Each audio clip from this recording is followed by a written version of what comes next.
Tausif is a writer and an award-winning public policy professional. He's written more than 100 op-eds and letters to the editor that have appeared in USA Today, Wisconsin Journal Sentinel, New York Daily News, and many others. Tausif holds a Bachelor of Arts and Masters of Public Affairs degrees from the University of Wisconsin-Madison. His professional experience includes working in both the public and private sectors in the United States. Tausif is an immigrant from Bangladesh and a naturalized United States citizen. He lives in Madison, Wisconsin. So let's welcome Tausif up.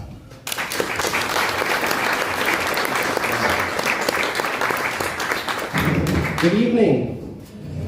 Good evening. It's a pleasure to be here, and thank you, Stephanie, for inviting me to share my thoughts about immigration issues. My friends, I remember that beautiful day in March of 2007 when I came to the United States of America for the first time. I can tell you that I did not cross the Rio Grande River. I did not jump across the fence at the southern border, and I did not get to a California beach by boat. In fact, I came to the United States from Bangladesh by plane, and I landed at the John F. Kennedy International Airport in New York, and I did so legally. Yeah.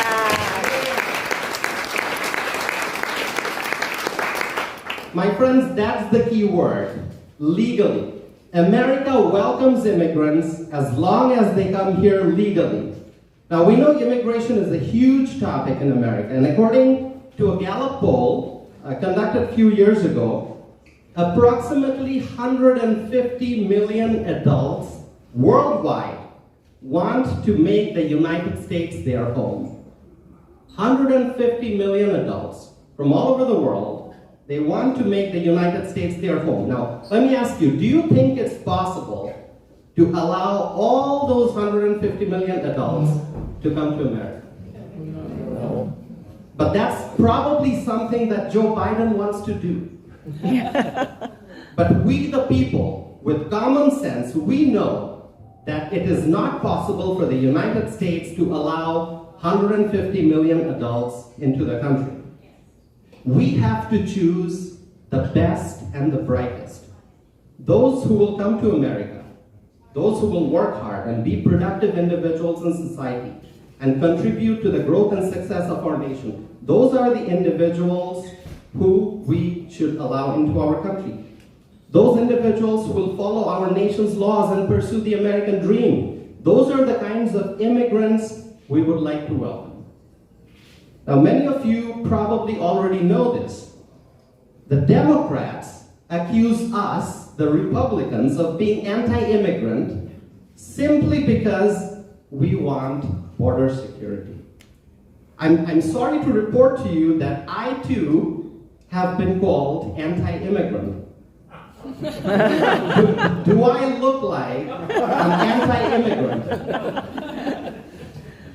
Last year, I had the wonderful opportunity to be a guest on Fox and Friends to discuss immigration, and Rachel Duffy was the host. And during that live interview, I said that we cannot have two pathways to enter the United States, one legal and one illegal. There must be only one pathway for immigrants to come to the USA. That is the legal pathway. Amen. Amen. Thank you. Now, the Democrats will say whatever they want, regardless of logic and reason. But we, the conservatives, we have to follow the facts, and we have to tell the truth. So let me share some facts with you. Every year, approximately 1 million foreign-born individuals get the permanent residency to live and work in America. These are legal immigrants. They go through background checks, they complete all the necessary paperwork, and they are patient and they respect the rule of law because the process requires patience. And several hundreds of thousands of people become naturalized US citizens every year.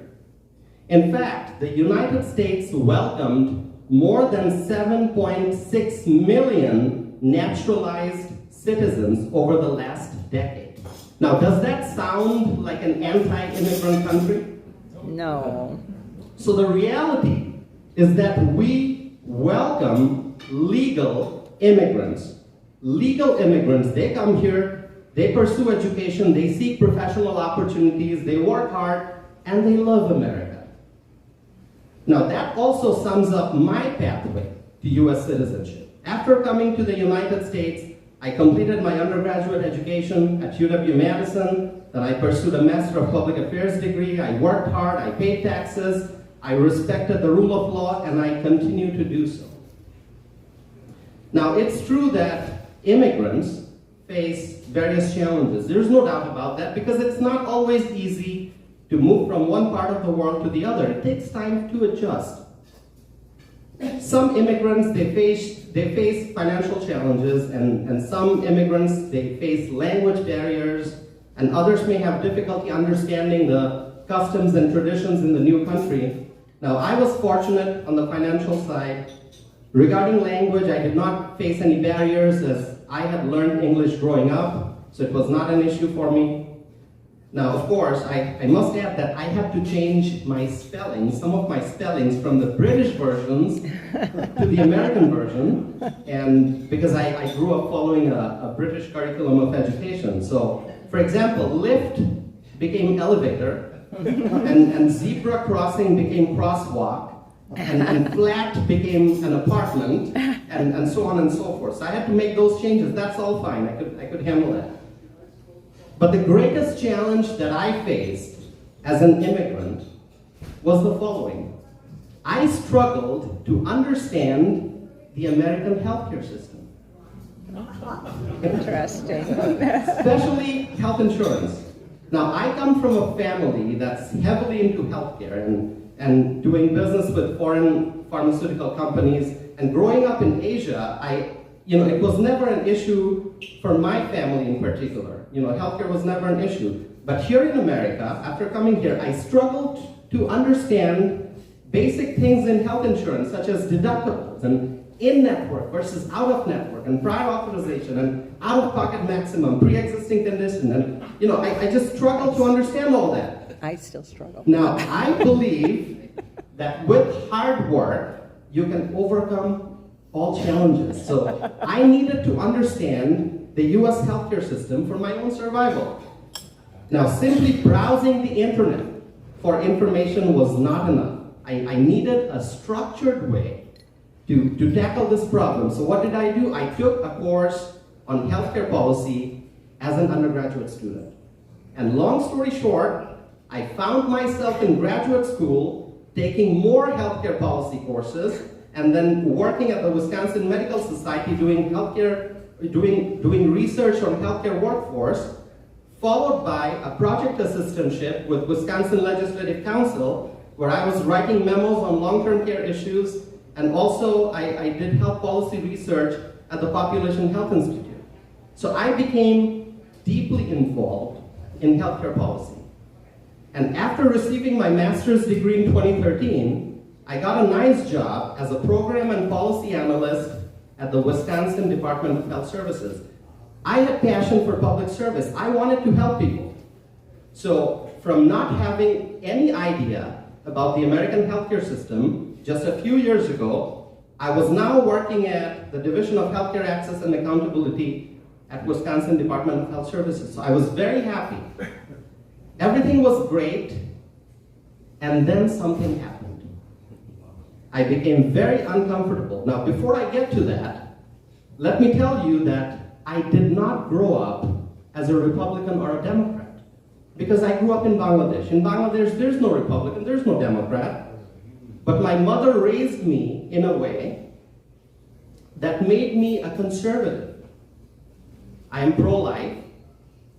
I believe in the right to self-defense and the right to own firearms. I believe in limited government and greater freedom in the market, and so on. But I did not have, so I was a conservative, but I did not have any political party affiliation. I simply liked Republicans because of what they believed in. And I was not a political party volunteer or an activist or even a member. Now, going back to the Wisconsin Department of Health Services, as I said, I was happy with the job until something happened. very soon I realized at DHS that there were whispers in and around the office. Whispers in the break room, and whispers in the lobby and in the cubicles, and whispers among liberals who disliked the Republicans at DHS. Now, at the time, this is 2013, this is 2014, so that's when I worked there. There was a Republican governor, and all the appointees and the heads of agencies were Republicans, so overall, the state was in good hands. But deep inside state government, there were many left-wing career bureaucrats who had grown roots in the department, and they did not like the conservatives. And soon, these left-wing government employees realized that I was not a part of their team. And my life became miserable as a result. All I wanted to do was to focus on my work and be a good public servant, but there was a target on my back. Now, I revealed to my mother, who's right here, and she's a super conservative, I revealed to my mother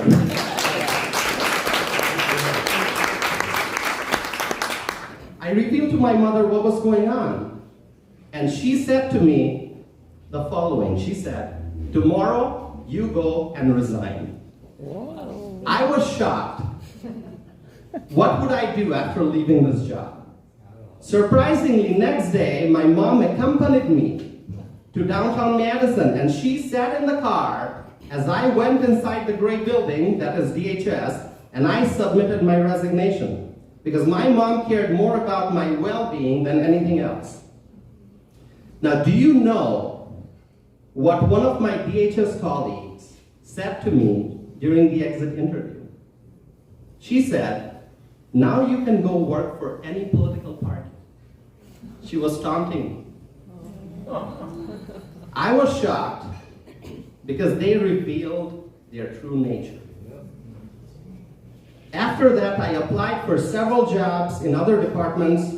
My initial exams were great, the interviews were great, but I kept getting rejected. It did not make sense to my professors, it did not make sense to the people I worked with during my grad school. Why was I getting rejected? But I understood what was going on. Sometimes you have to pay a price for being a conservative. 2014, that was when I left DHS. That was a turning point in my life. I left my job at DHS, but I also won a Trailblazer Award for public service that same year. And that same year, I met our great senior US Senator, Ron Johnson, who hired me to be on his staff. And this marks my 10th year in his office, from 2014 to 2024.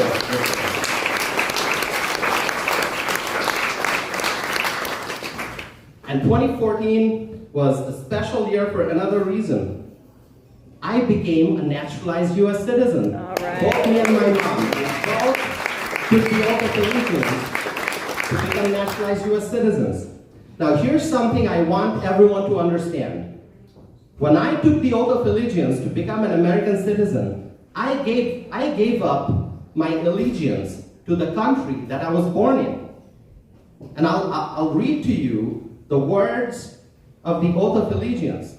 I hereby declare on oath that I absolutely and entirely renounce and abjure all allegiance and fidelity to any foreign prince, potentate, state, or sovereignty of whom or which I have heretofore been a subject or citizen, that I will support and defend the Constitution and the laws of the United States of America against all enemies, foreign and domestic, that I will bear true faith and allegiance to the same, that I will bear arms on behalf of the United States when required by the law, that I will perform non-combatant service in the armed forces of the United States when required by the law, that I will perform work of national importance under civilian direction when required by the law, and that I take this obligation freely without any mental reservation or purpose of evasion, so help me God. So the United States of America is my home now, and the US flag is my flag now. The Star-Spangled Banner is my national anthem now, and this is a story of legal immigration. But illegal immigration looks completely different. When legal immigrants stand for the American flag, illegal immigrants, especially those in caravans, they wave the flags of foreign countries while heading towards the southern border to cross illegally. While legal immigrants work hard for every dollar, illegal immigrants expect government handouts. The Biden administration, since 2021, has opened up the southern border and allowed more than 10 million illegal immigrants to come in from all over the world, and we have no idea who these people are and what their background is. Now, the Democrats say that the migrants are here, they are coming here to work. If the migrants are here to work and support themselves, then who are those foreign nationals living in hotels and shelters in sanctuary cities at the expense of American taxpayers? The Democrats, they say that the migrants are here to contribute towards our economy. Then why are so many migrants going to emergency rooms of American hospitals and not paying their bills for the services that they receive? Many American hospitals are struggling to stay open because of illegal immigration. In Sanctuary City, New York, it is estimated that $10.6 billion may be spent through June of 2026 to deal with the migrant influx. And New York City, you may have heard this, New York City is giving migrant families prepaid cards so that they can go out and shop. I think the migrants should not get a single dollar from American taxpayers. So the New York City officials are claiming that the money can only be spent on food and baby supplies. Yeah, right. My instant question is, how are they going to enforce that? How do you enforce? First of all, they shouldn't be getting any money. But because the money is being given, how do you enforce that the money is spent on food and baby supplies? So reportedly, illegal immigrants will have to sign an affidavit promising that they'll spend the prepaid cards on food and baby supplies. Now, do you think that illegal immigrants who violated our nation's laws are going to follow the words on an affidavit? The state of New York approved $2.4 billion for the migrants in the latest budget. Shocking. In Chicago, the city council voted for $70 million additional dollars on top of $300 million already allocated for the migrants. The city of Denver urged Americans to house migrants in their homes. That's an attack on our property rights. Reportedly, a migrant influencer from Venezuela published a video on social media asking other migrants to become squatters. I mean, and can you imagine? The illegal immigrants are now influencing on social media. I mean, I guess anything is possible in Joe Biden's America. Migrant influencers. In California, a far-left politician introduced legislation to give taxpayer-funded government loans to illegal immigrants so that they can go and buy homes. The Democrats want illegal immigrants to steal our American dream. Illegal immigration is costing massive sums of taxpayer money. I think we all know that. The city of Denver, for example, is looking at a budget deficit of $180 million. Now, we know exactly what's going on. The Democrats are enticing illegal immigrants to come to USA in order to create new voters. In 2022, Senator Chuck Schumer proposed a pathway to citizenship for millions of illegal immigrants.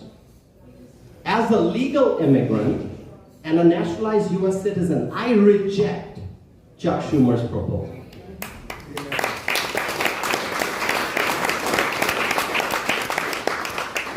And it's not just Washington Democrats who want to create new voters.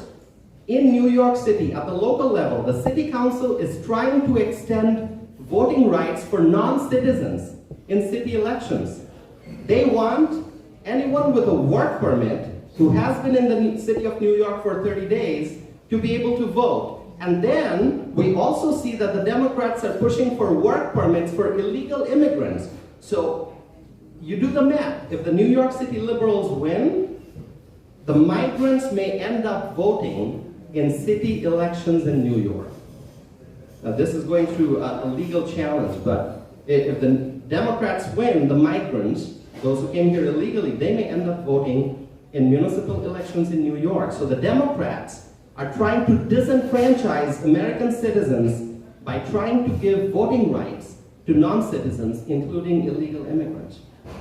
And the Democrats, they're also using their language to try to legalize, normalize, and glorify illegal immigration. I'm going to give you a few examples. So previously, when Border Patrol apprehended illegal immigrants, it was called an apprehension. And now it's called an encounter. A foreign national who illegally enters the United States is called an illegal immigrant or an illegal alien. But now the Biden administration calls that person a newcomer. They're not newcomers, they are illegal aliens. And now the Democrats in places like New York City, they want to spread this burden of illegal immigration all over the country by calling for a decompression strategy. Decompression strategy.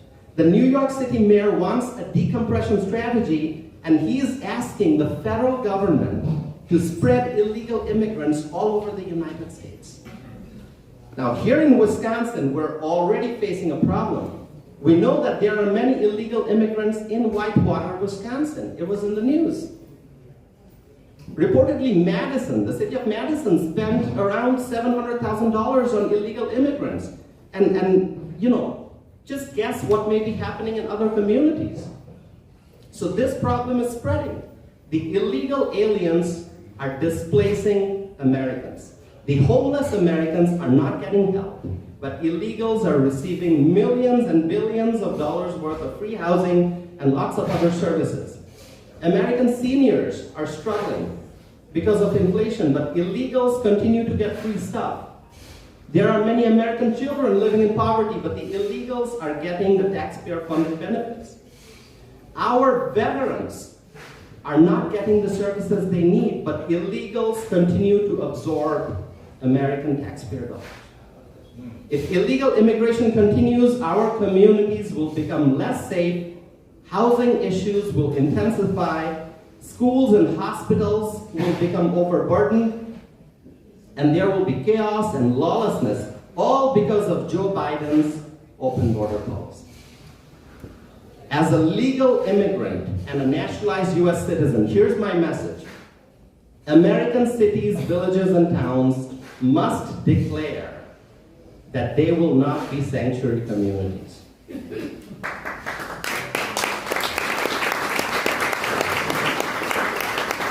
I'll give you an example. So a couple months ago, El Paso County in Colorado, this is not El Paso, Texas, so this is El Paso County in Colorado, found out that some illegal immigrants arrived in their community. Now these were most likely migrants from Denver, because Denver is giving migrants government-funded bus passes to go and populate other areas. So some illegals ended up in El Paso County in Colorado. And guess what the El Paso County Board of Commissioners did? They organized a press conference and declared that the county will not be a sanctuary for illegals. Furthermore, the County Board of Commissioners asked the nonprofits to refrain from helping illegals. They said, don't invite this crisis. And this is not the only community. I know that there's a list of other cities and counties that are declaring themselves to be non-sanctuary. So this is the kind of action that I think local leaders should take nationwide. Because the Biden administration won't secure our border, it is essential for local government leaders all over the country to take action and to announce that our communities will not be sanctuaries and that we won't spend a single dollar on illegal immigrants. So we have to send a message from the local level that there is no room for illegal immigrants in our communities. Now, my friends, I am hoping and praying that Donald Trump wins the election.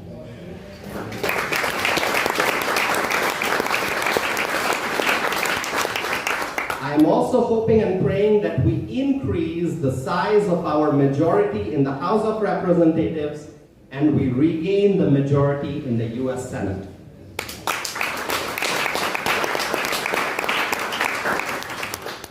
And we need to restore sanity in Washington. We need to restore common sense in Washington. And that's possible when we take control of the US Senate, and we can do that by defeating Tammy Baldwin.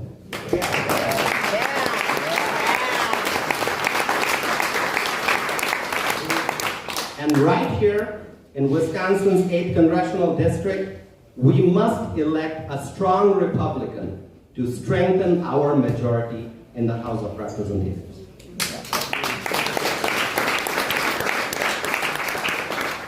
There are many legal immigrants like myself who are sick and tired of the border crisis and illegal immigration. We want border security, and American citizens are sick and tired of seeing our tax dollars spent on the migrants.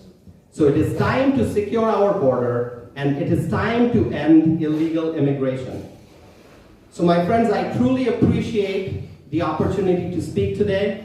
I feel like I have a lot more to say, so feel free to connect with me afterwards if you want to know more about my story and my journey. And I can tell you that I continue to use my writing and speaking ability to exercise my First Amendment right, and I think that we all must be vocal and we all must be fearless. So thank you again, Stephanie, for this opportunity. I would love to connect with each and every one of you afterwards, so thank you. And before I conclude, let me just say that I'm eagerly looking forward to voting for Donald Trump to make America great again. Thank you.